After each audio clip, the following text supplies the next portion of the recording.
Parole du Seigneur du vendredi de la 4e semaine du temps de Pâques. Première lecture. Lecture du livre des Actes des Apôtres, Actes chapitre 13, versets 26 à 33. En ces jours-là, Paul vint à Antioche de Pisidie. Dans la synagogue, il disait: Ô frères, les fils de la lignée d'Abraham, et ceux parmi vous qui craignent Dieu, c'est à nous que la parole du salut a été envoyée. En effet, les habitants de Jérusalem et leurs chefs ont méconnu Jésus, ainsi que les paroles des prophètes qu'on lit chaque sabbat. Or, en le jugeant, ils les ont accomplis, sans avoir trouvé en lui aucun motif de condamnation à mort. Ils ont demandé à Pilate qu'il soit supprimé. Et après avoir accompli tout ce qui était écrit de lui, ils l'ont descendu du bois de la croix et mis au tombeau. Mais Dieu l'a ressuscité d'entre les morts. Il est apparu pendant bien des jours à ceux qui étaient montés avec lui de Galilée à Jérusalem et qui sont maintenant ses témoins devant le peuple. Et nous vous annonçons cette bonne nouvelle. La promesse faite à nos pères, Dieu l'a pleinement accomplie pour nous, leurs enfants, en ressuscitant Jésus, comme il est écrit au psaume 2. Tu es mon fils, moi, aujourd'hui, je t'ai engendré. Parole du Seigneur. Somme. Tu es mon fils, moi, aujourd'hui, je t'ai engendré. Pourquoi ce tumulte des nations, ce vain murmure des peuples? Le Seigneur m'a dit, tu es mon fils, moi, aujourd'hui, je t'ai engendré. Demande, et je te donne en héritage les nations, pour domaine la terre tout entière. Tu les détruiras de ton sceptre de fer, tu les briseras comme un vase de potier. Maintenant, roi, comprenez, reprenez-vous, juge de la terre. Servez le Seigneur avec crainte, rendez-lui votre hommage en tremblant. Alléluia, Alléluia, Alléluia. Moi, je suis le chemin, la vérité et la vie, dit le Seigneur. Personne ne va vers le Père sans passer par moi. Alléluia, Alléluia, Alléluia. Évangile de Jésus-Christ selon Saint Jean. Jean chapitre 14, des versets 1 à 6. En ce temps-là, Jésus disait à ses disciples: Que votre cœur ne soit pas bouleversé. Vous croyez en Dieu, croyez aussi en moi. Dans la maison de mon Père, il y a de nombreuses demeures. Sinon, vous aurais-je dit, je pars vous préparer une place. Quand je serai parti, vous préparer une place, je reviendrai et je vous amènerai auprès de moi, afin que là où je suis, vous soyez vous aussi. Pour aller où je vais, vous savez le chemin. Thomas lui dit: Seigneur, nous ne savons pas où tu vas. Comment pourrions-nous savoir le chemin? Jésus lui répond: Moi, je suis le chemin, la vérité et la vie. Personne ne va vers le Père sans passer par moi. Acclamons la parole de Dieu. Il y a un fait historique qui a marqué le tournant de notre ère. En l'année 410, l'Empire romain tombe, ce que les historiens appellent le sac de Rome, la chute de ce grand empire, l'Empire romain.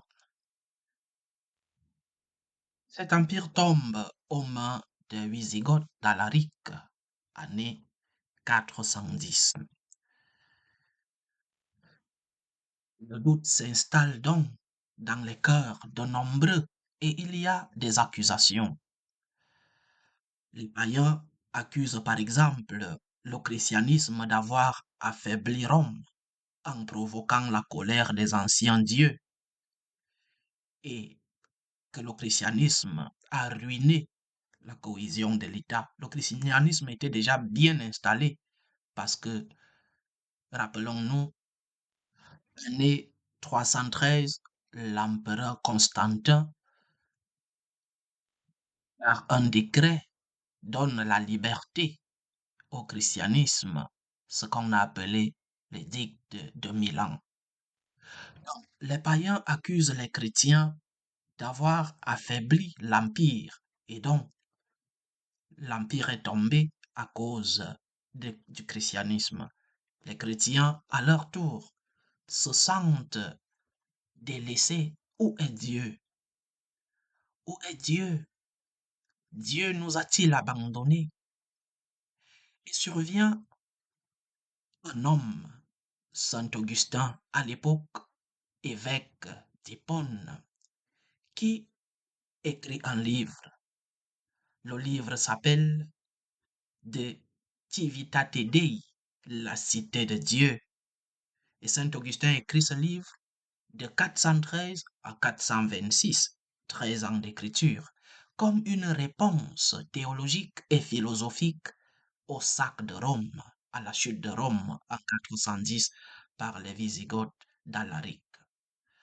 Saint Augustin veut montrer qu'il y a une nouvelle lecture de l'histoire. Il distingue la cité terrestre, l'amour de soi, cet amour périssable, et la cité de Dieu, l'amour de Dieu qui est éternel.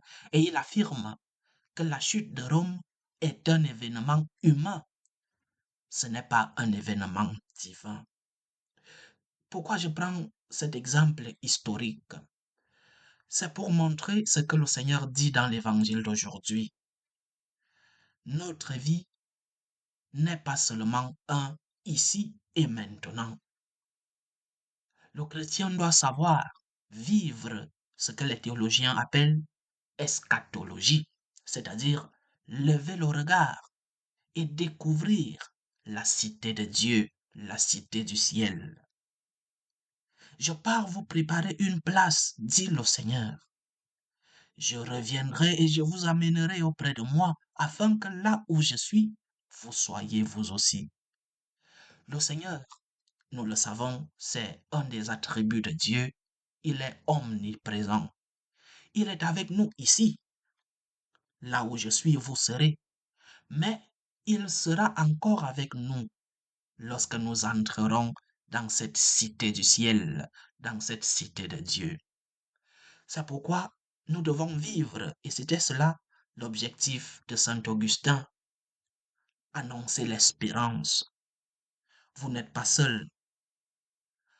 Les événements terrestres sont des événements qui passent, des événements périssables. Mais la cité de Dieu, la cité céleste, c'est la grande cité qui nous attend. Elle est éternelle. Ayez donc l'espérance. Dieu ne vous a pas abandonné. Dieu n'abandonne pas ses enfants. Dieu continue d'être au milieu de nous. Je serai avec vous, dit le Seigneur dans l'évangile d'aujourd'hui. Dieu ne t'abandonne pas. Que votre cœur ne soit pas bouleversé. Et combien de fois nos cœurs sont-ils bouleversés? Jésus voit la détresse de ses disciples. Il voit leur peur d'être abandonnés, comme cela nous arrive lorsque nous sommes obligés de nous séparer de quelqu'un que nous aimons.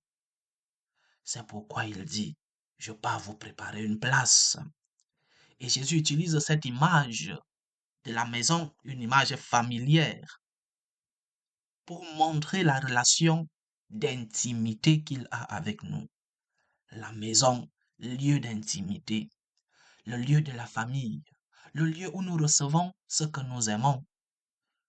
Dieu nous accueille dans sa maison, comme le dit la chanson. Dieu nous accueille dans sa maison. Il est avec nous. Il ne nous abandonne pas. Ainsi donc, Si nous connaissons la fatigue de ce monde, le désarroi, le doute, les problèmes, les croix de ce monde et même l'échec de ce monde, rappelons-nous où va notre vie. Nous ne devons pas perdre de vue la destination, même si aujourd'hui nous risquons de l'oublier, d'oublier les questions ultimes, les questions importantes. Nos ancêtres se sont toujours posé les questions les plus importantes. 3 questions. D'où viens-je? Que suis-je? Et où vais-je? Et la question de l'évangile d'aujourd'hui, c'est où allons-nous? Vers où marchons-nous? Qu'est-ce qui vaut la peine d'être vécu? Sans ces questions, nous ne faisons que comprimer la vie dans le présent. Nous pensons qu'il faut en profiter le plus possible et nous finissons par vivre au jour le jour, sans but, sans objectif. Mais notre patrie, dans les cieux, n'oublions pas la grandeur et la beauté de la destination. Vivons ici, sur la terre, avec nos cœurs dans la cité du ciel, la cité de Dieu. Tu n'es pas seul. Dieu te prépare une place dans sa maison. Et ceux qui sont partis sont entre les mains de Dieu, dans la cité de Dieu, la cité des vivants, parce que nous ne croyons pas en un Dieu mort.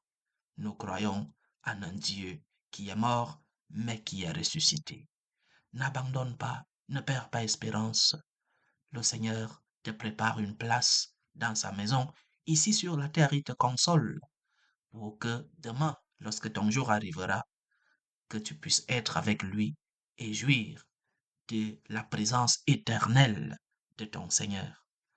Que le Seigneur remplisse nos cœurs d'espérance pour que nous ne puissions pas abandonner nos croix, parce que sur la croix, il y a le crucifié, mais surtout la résurrection, la gloire avec le Seigneur.